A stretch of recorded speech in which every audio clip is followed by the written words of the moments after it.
Boa noite, eu sou Isaías Dali, estou aqui para participar dessa TVPT da noite do dia 16 de setembro. Vamos falar hoje sobre um assunto extremamente importante, a reforma administrativa proposta pelo governo Bolsonaro e seu ministro Paulo Guedes. Mas vamos falar da reforma sob o olhar do servidor público, que conhece a máquina, que conhece a realidade e pode dar uma visão diferente para a gente. Recebemos para essa conversa a Vilani Oliveira, que é presidenta da Confetam, a Confederação dos Trabalhadores no Serviço Público Municipal, o Fausto Augusto Júnior, que é coordenador do DIEESE, o Departamento Intersindical de Estatística e Estudos Socioeconômicos, e o Pedro Armengol, que é dirigente da CONDCEF, a Confederação Nacional dos Servidores Federais. Boa noite a vocês, sejam bem-vindos. Eu gostaria de começar perguntando para vocês quais são os impactos diretos na vida da população brasileira com essa proposta de reforma administrativa. Lembrando que o governo ele trabalha com algumas ideias-chave. Uma delas é de que o servidor público, de uma maneira geral, ganha mais do que o normal, mais do que deveria. Outra ideia que ele trabalha é que tem servidor em excesso. O Brasil não precisa de tanto servidor. Outra ideia é a da estabilidade no emprego. Isso seria algo ruim, porque desestimula a concorrência, o servidor se acomoda, porque, afinal de contas, ele sabe que não será demitido.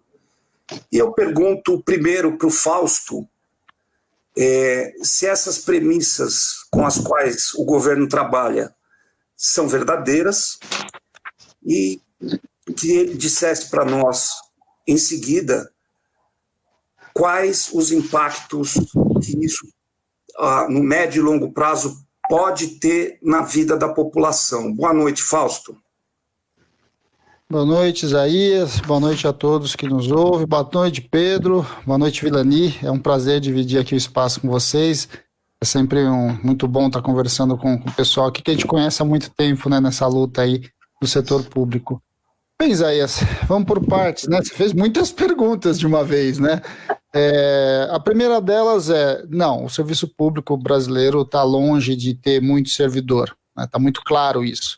Se você pegar os dados da OCDE, por exemplo, a gente tem no Brasil cerca de 5 servidores para o conjunto de 100 trabalhadores, né? Ou seja, você tem uma quantidade que é menos da metade do número de servidores dentro da população ativa, né, dentro dos trabalhadores, que você tem nos países da OCDE. Então não é verdade que você tem muito servidor público. Na verdade, no Brasil, falta serviço público, né, falta servidor público em vários sentidos. E inclusive isso está aumentando, até porque com a reforma da Previdência, muito servidor se aposentou e a gente não tem abertura de novos concursos em alguns estados e municípios há muito tempo. Então, falta servidor e é muito fácil, a população sente, a população vê nos diversos espaços que demandam pelo atendimento público.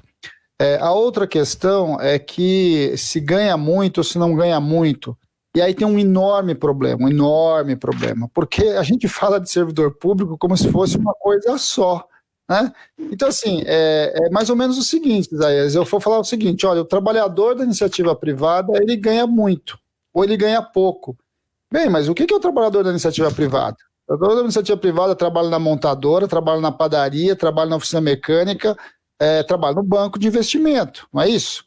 No serviço público não é diferente. No serviço público a gente tem o professor da escola, a gente tem a enfermeira do posto de saúde, a gente tem o trabalhador dos velórios e dos cemitérios, ou seja, a gente tem o GCM, a gente tem a Polícia Federal, a gente tem uma quantidade bastante diversa no serviço público de funções, inclusive, muito diferenciadas. E aí, historicamente, você pega sempre alguns cargos e algumas carreiras muito específicas, que normalmente são as carreiras que você não mexe nas reformas administrativas, que está vinculada ao judiciário, que está vinculada à tributação, que está vinculada à fiscalização, e usa ela como paradigma para dizer que o servidor público ganha muito. Um professor ganha muito pouco, acabou de sair uma pesquisa agora, uma pesquisa grande olhando o salário de professor no mundo e mostra que o Brasil paga, em média, por exemplo, estou pegando um caso só, paga metade do que se paga dos países aí desenvolvidos. E um professor no Brasil, inclusive, ganha menos do que um professor no Chile, aqui do lado, na Argentina, que é aqui do lado. Então, é muito relativo essa conversa, né? Como é que eu vou... E ao mesmo tempo, não sei se você já deve ter ouvido falar, em vários momentos o serviço público tem dificuldade de atrair pessoas para ser ministro, para pegar alguns cargos de direção e assessoramento, porque o sujeito ganha muito mais na iniciativa privada. Quantas vezes a gente já ouviu isso? Então, isso não para em pé, né? Você tem alguns cargos que sim ganham muito e outros cargos que ganham pouco e ganham muitas vezes muito pouco, né? Se você pegar cargos nos municípios, tem município que paga abaixo do salário mínimo, né? Então, nós temos que olhar com bastante cuidado com essas questões. E para a última pergunta, né, para não tomar tanto tempo assim, porque é bastante coisa, gente, isso não é uma reforma administrativa, não se iludam. A reforma administrativa dá a impressão que nós estamos falando de um problema do servidor. O que nós temos hoje é uma reforma de Estado. Vai afetar todo mundo, vai afetar o servidor que está na ativa, vai afetar o futuro servidor, vai afetar o servidor aposentado e vai afetar cada um de nós enquanto cidadãos brasileiros. Os trabalhadores da iniciativa privada serão afetados por essa reforma, porque ela muda a concepção de compreensão de Estado e papel de Estado no nosso país. E vai afetar principalmente a população mais pobre, que depende exclusivamente do serviço público para coisas muito essenciais e muito básicas, como a saúde, como a educação, como a assistência e etc. Então, esta reforma não é uma reforma que interessa só aos servidores, interessa ao cidadão brasileiro como um todo, e precisa conhecer, inclusive, esse debate para poder se posicionar.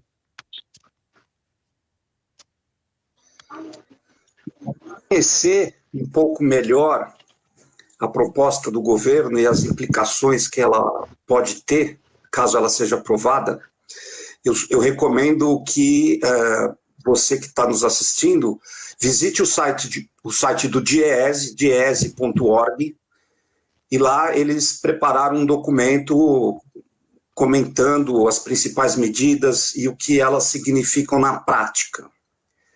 É uma leitura importante. Recomendo também, para a gente falar do tamanho do Estado e do papel do servidor público, que você procure aqui na TVPT, na nossa playlist, um programa que foi transmitido no dia 23 de junho. Era o Dia Mundial do Serviço Público, e trouxemos aqui alguns convidados que nos apresentaram um quadro bastante realista do serviço público brasileiro, como essa campanha permanente contra o serviço público é baseada em mentiras, em fake news. Villani, eu queria que você contasse primeiro para a gente qual é a tua carreira, qual é a tua profissão no serviço público municipal, e de que cidade você é, e após essa breve apresentação, você contar para a gente, você comentasse o seguinte: uma das propostas da reforma administrativa é eliminar substancialmente o concurso público, vai diminuir muito as chamadas carreiras típicas de Estado e vai abrir uma avenida muito larga para que prefeitos, governadores e presidentes contratem funcionários temporários, funcionários terceirizados, vai diminuir o número de concurso público, o funcionário que passar no concurso público só vai obter estabilidade após 3 anos. Isso não vai ajudar os prefeitos, já que você é funcionária do Serviço Público Municipal, não vai ajudar os prefeitos a fazer aquela velha política de contratar amigos, contratar pessoas próximas, subservientes, ou seja, o velho aparelhamento, o velho loteamento do serviço público? Boa noite, Vilani, seja bem-vinda. Boa noite, Isaías. Boa noite, companheiro Fausto, que tem dado aí uma grande contribuição. O DIEESE é para nós um instrumento importantíssimo de luta, né? Principalmente nas estratégias de informações, para estar dando aqui balizamento às nossas falas, às nossas intervenções. Boa noite, companheiro Pedro, nosso querido primo rico. Costumo brincar que os federais são os primos ricos dos municipais. Eu sou professora da educação básica, da rede pública municipal, do município de Maracanaú, Ceará, região metropolitana de Fortaleza. Maracanaú é a segunda maior renda, arrecadação do estado do Ceará, só perde para Fortaleza. No entanto, os serviços não condiz ao montante que é arrecadado. Nós temos um histórico muito triste aqui no município de corrupção, de prisão de vereador, de afastamento de vice-prefeito, a situação bem complicada. De fato, eu queria começar repetindo uma frase aqui, uma palavra de uma senadora que disse que essa reforma ela é uma aberração. De fato, ela é uma aberração, ela não é uma reforma administrativa, ela não repensa o Estado, ela não repensa a quantidade de servidores que são compatíveis com a ação, os serviços que são prestados, ou coisa do tipo, né? Ela foca nos servidores. E aí, esse governo atual vem já há algum tempo, desde que foi eleito, mirando nos servidores públicos. E aí tem mitos e mentiras que precisa a gente desconstruir. O Fausto já começou. Não é verdade que somos muitos servidores. Na saúde, principalmente no serviço público municipal, a gente vê servidores fazendo diversas tarefas que não só da sua carreira. Salários baixíssimos.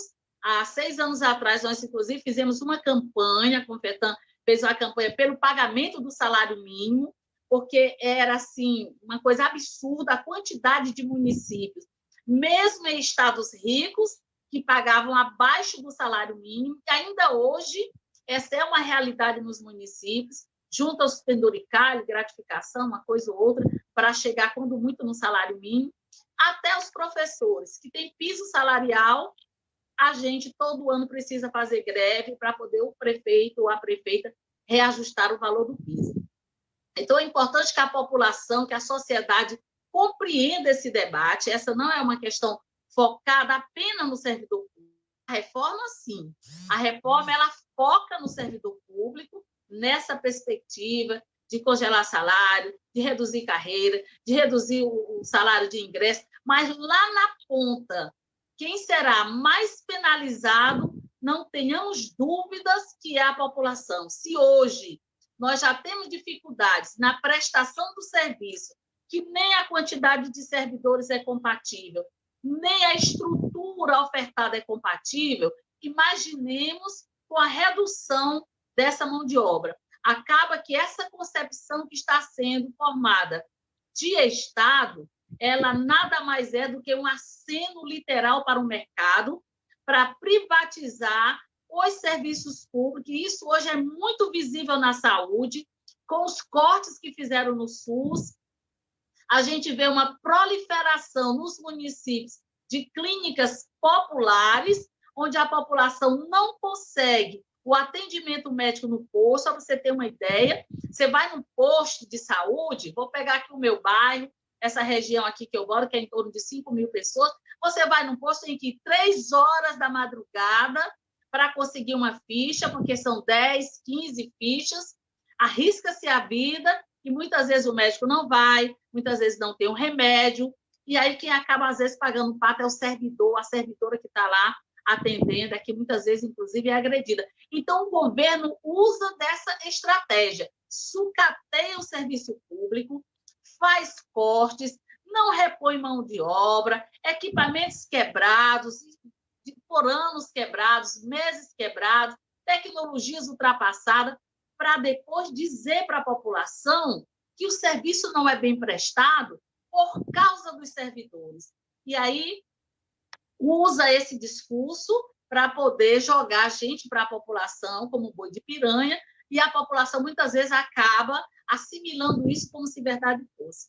Acabar com a estabilidade, acabar com o concurso público é um caos, é a volta da República Velha, é a descontinuidade do serviço público, é acabar com as políticas públicas de Estado e voltar ao que era antes, políticas de governo. Fique imaginando, gente, sai um prefeito, uma prefeita, sai a leva de servidores todos, entram novos e sem qualificação e sem formação compatível, muitas vezes, com o serviço que vai fazer. Isso cai a qualidade do serviço e quem acaba sendo mais prejudicado é a população. São os mais pobres, os mais vulneráveis, os que mais precisam da prestação do serviço. Então, a estabilidade, ela não é uma...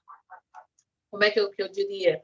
Ela não é um benefício, ela não é um privilégio, ela é uma necessidade, inclusive, de Estado, para dar continuidade ao desenvolvimento das políticas. É a garantia de que aquele servidor ou aquela servidora não vai fazer um serviço mal feito quando o prefeito manda ou quando o seu chefe imediato manda, porque ele sabe que tem aquela estabilidade para garantir a lisura do trabalho que ele faz. Vamos lembrar aqui que muitas das corrupções são denunciadas por servidores de carreira, e muitos que as praticaram eram apenas cargos comissionados, os velhos cabos eleitorais dos prefeitos e das prefeitas.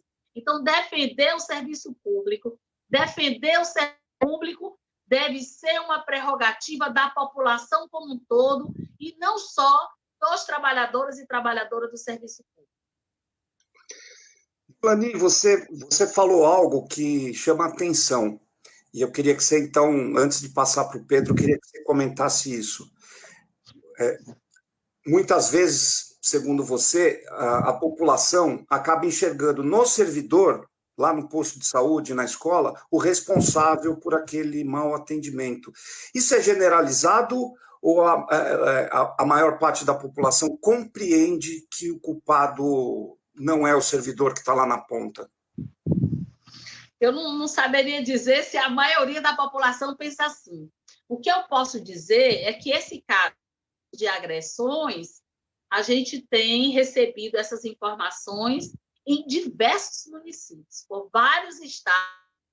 Isso tem ocorrido, seja na escola, na saúde, com muito mais frequência a gente tem visto isso. Então, isso nos leva a crer que toda essa falácia do governo tentando desqualificar os servidores acaba, sim, tendo eco, muitas vezes, no segmento da população. Essa coisa de dizer que a gente ganha bem, que a gente é um privilegiado. Isaías, eu, quando estava em sala de aula, e a gente desenvolveu um processo de greve, eu tinha aluno que dizia isso, mas, professora, eu trabalho 8 horas, eu ganho salário mínimo, a senhora trabalha 4 horas, ganha mais do que um salário mínimo. Então, abria-se um longo e exaustivo debate para a gente discutir exatamente essa questão da equiparação salarial, que o governo costuma dizer que a gente ganha muito e ganha muito bem. O Fausto fez aí a provocação, né? Quem ganha muito e ganha muito bem para fazer o quê? O quanto se investiu para se passar no concurso, o quanto se investe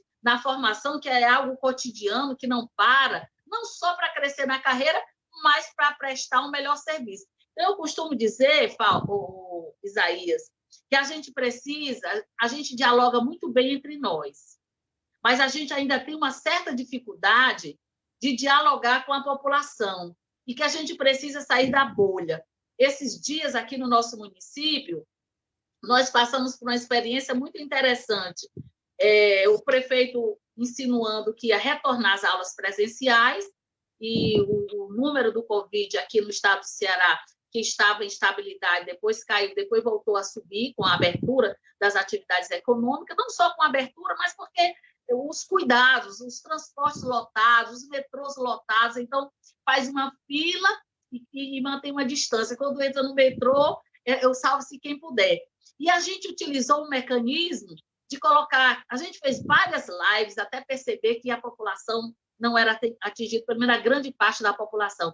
Aí colocamos carros de sons na rua, estamos botando agora outdoor. Então, assim, são vários instrumentos de comunicação que a gente precisa utilizar simultaneamente para atingir quem está lá na ponta, quem está lá na comunidade, quem não tem acesso, muitas vezes, à tecnologia, ou que não acessa essas tecnologias para poder nos ouvir, para poder compreender o que é que está em jogo. Então, assim, por conta das falas do governo, e como os prefeitos e prefeitas são ausentes, acaba nós incorporando o Estado. Então, é no servidor público que, muitas vezes, a população acaba descontando a sua decepção por não conseguir a consulta do filho, por não ter aula na escola, xinga os professores, são vagabundos, não gostam de trabalhar. Isso é muito comum nas manifestações de rua, passa carro, passa ônibus, e a gente acaba sendo alvo de xingamento. E eu considero isso uma dificuldade que a gente tem na comunicação ainda com a população. Isso talvez também seja resultado de uma política deliberada, sim, que não é só desse governo, né? De jogar os iguais contra si, né? Às vezes a pessoa acaba achando que o seu igual é o adversário e esquece dos reais problemas e dos reais adversários. Como, por exemplo, o problema do Brasil é que o Brasil gasta muito porque a máquina é inchada. E a gente esquece, a população em geral, e os jornalistas em geral fingem esquecer, e a população não fica sabendo, que quem mais torra dinheiro nesse país é o pagamento dos juros da dívida pública para engordar o caixa dos bancos. E aí fica sempre se acusando servidor e etc. E o Pedro? Pedro, eu quero pedir que você também se apresente, né? Qual é a sua tarefa, sua função no Serviço Público Federal, de que órgão ou autarquia você é, e queria que você comentasse esse aspecto muito importante que a Vilani apontou, que é a comunicação